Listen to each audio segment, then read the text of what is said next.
my inspired poem. This Who's these woods think I know.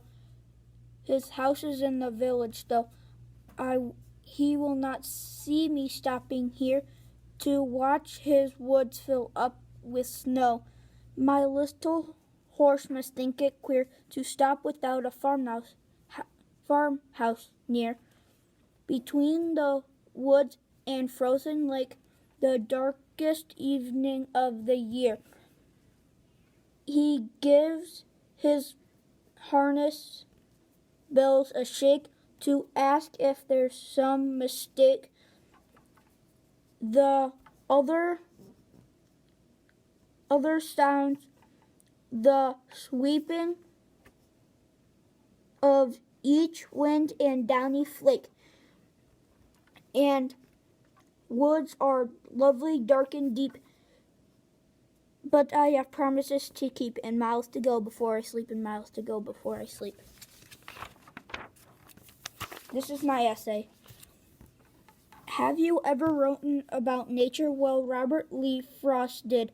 He wrote the poem Stopping by Woods, which described how you can watch the woods fill up with snow. Descriptions of nature inspired me to write about nature. In 1874, Robert Lee Frost was born on March 26 in San Francisco,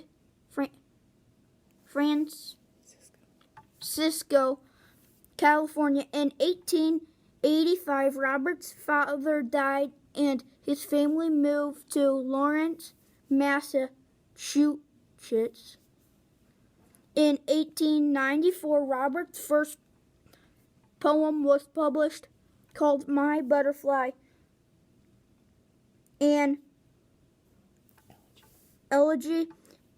In 1800, his son Eliot died from cholera. Robert moved his family to be a farmer in New Hampshire. He was inspired by the countryside. He wrote about nature in conversational style. His kind of poems sound like people are talking. An example of this is Stopping by Woods. He won 4 Pulitzer Prizes and died in 1862. Robert Frost's poem Stopping by Woods described how woods are filling up with snow. He uses words like my little horse must think it queer.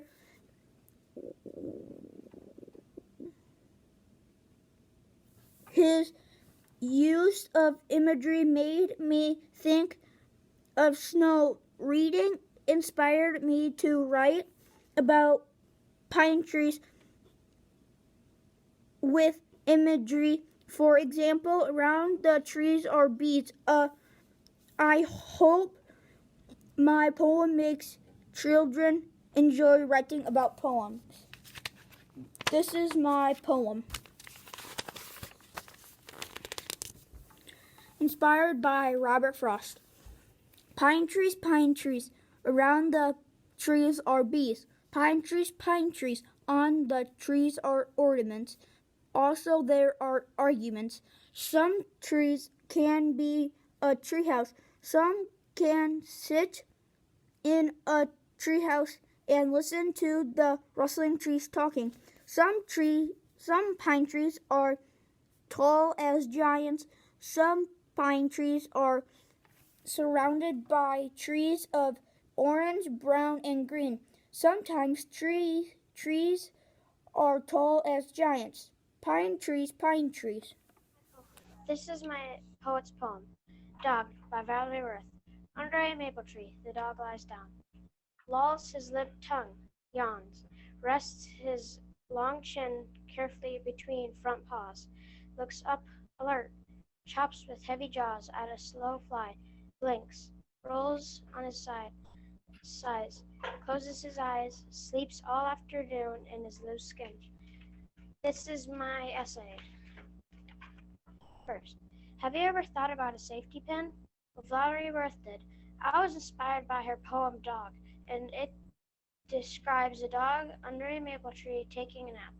Her description of a dog inspired me to write about a cat. Next, Valerie Worth was a poet that was born in Philadelphia, Pennsylvania in 1933. She was a really good kid poet. She met a husband in 1955. Someone offered to publish her poems, and she published a dozen books and poems in her life. Her first book of poems was published in 1972. Last, Valerie Worth's poem Dog represents a dog using imagery. She inspired me to write about a cat using vivid words. For example, cat, soft skin in the tree. I hope my description of a cat is as fun to read as Valerie Worth's poem Dog. This is my poem, Cat, by Owen Thompson. In a maple tree, the cat eats apples and rests, curled up in a ball like a baseball, looks up and sees a bird. He swipes at the bird with his big claws. He missed and went back to eating apples and resting all day long in his soft skin in the tree by a farm. Stopping by Woods on a Snowy Evening by Robert Frost. Whose woods these are, I think I know. His house is in the village, though. He will not see me stopping here to watch his woods fill up with snow. My little horse may think it's queer to stop without a farmhouse near. Between the woods and frozen lake, the darkness evening of the year, he gives his harness bells a shake to ask if there is some mistake. The only other sounds the sweep of easy wind and downy flake. The woods are lovely and dark and deep, but I have a promise to keep, and miles to go before I sleep, and miles to go before I sleep. Have you ever stopped to watch woods fill up with snow? Robert Frost did. His poem Stopping by Woods described woods filling up with snow. His description inspired me to write about outdoors. Robert Frost was born in 1874. He died in 1963, January 29th. Robert Frost's first poem was My Butterfly, an elegy. Robert Frost's first child's name was Elliot. Reading Robert Frost inspired me to write about outside. For example, the slide is as tall as the sky. His style of poetry was more freestyle. It describes the outdoors. It had vivid phrases and rhythm. In 1943, he won his first Puzzler Prize. Robert Frost's first poem, Stopping by Woods, described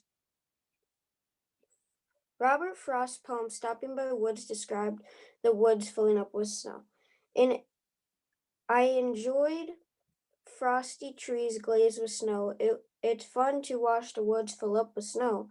Reading this poem inspired me to write about outside in nature. I hope my poem is as enjoyable to read as Robert Frost Stopping by Woods. My inspired poem. Whose park this is, I think I know. This park is in the town, though. They will not see me stopping here to play without a farmhouse near. My little dog must think it's queer to stop without his toys near. He chases after me a while. We play, maybe we should stay. He gives his collar a shake and waits for me to take a break. The park is lovely and sunny, but I have a promise to keep. I'll be there before dawn. Love That Boy by Walter Dean Myers. Love that boy like a rabbit loves to run. I said, I love that boy like a rat loves to run. Love to call him in the morning, love to call him, hey there, son. Here is my essay. Have you ever thought about the things you love? Walter Dean Myers did. In his poem, Love That Boy, he describes the things that he loves. He has inspired me to write about the things I love. In August 12th, 1937, Walter Millington Myers was born in Martinsburg, West Virginia. When Walter was 2 years old, his mother died and he got adopted and moved to Harlem. He changed his middle name to Dean to honor his adopted parents. In fifth grade, Walter struggled in school due to a speech impediment, but he loved to read and visited the library often.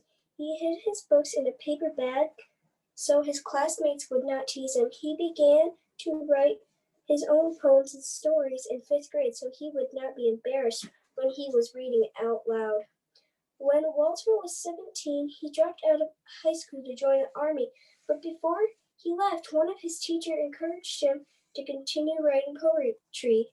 It's what you do best, she said. He did not join the army after what his teachers said to him. He stayed and continued to write poetry. He married Joy Smith in 1960. They had 2 children, but they got divorced in 1970. In 1973, he married Constance Brendel and they had a son.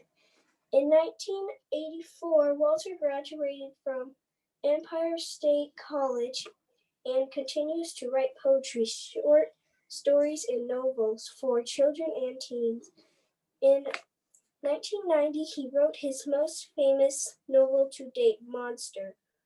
The novel won various awards, including a Newbery Honor and the Coretta Scott King Awards. Walter Dean Myers' poems, Love That Boy, describes the things that he loves. He uses similes, for example, I love that boy like a rabbit loves to run. Reading this poem called Love That Boy has inspired me to write about the things I love. I hope the imagery in my poem is as fun to read as Walter Dean Myers' Love That Boy. Here's my inspired poem. Love that cat and love that dog. Love that cat like a bird loves fly. I said I love that cat like a bird loves fly. Love to call him in the morning, love to call him, hey there, Melvin. Love that dog like a squirrel loves to climb. I said I love that dog like a squirrel loves to climb. Love to call him in the morning, love to call him, hey there, Brutus. Barefoot. After that tight trick of a sock and the blunt weight of a shoe, the foot can feel Clover's green skin growing in the fine invisible teeth of gentle grass, in the cool breath of the earth beneath. Have you ever walked barefoot in the grass? Well, Valerie Worth has. Valerie has inspired me with the poem Barefoot. I was inspired to write my poem about my dogs and what we do in a winter wonderland. Valerie Worth was an author and best known for her small poems for children born in Philadelphia, Pennsylvania. In 1933, she was raised in a nearby suburb in Swarthmore. Worth and her husband George had 3 children. She published a dozen books in her lifetime, including both poetry and fiction. Until Babbitt illustrated many of them. In 1991, Worth received an NCTE Award for Excellence in Poetry for Children. She died of cancer in 1994 at her home in Clinton. 3 more books of Worth's were published after her death. I think Worth's poem Barefoot uses good imagery. This inspired me to use imagery in my poem. I use as cute as a kitten in my poem. I hope my poem is as fun to read as Valerie Worth's.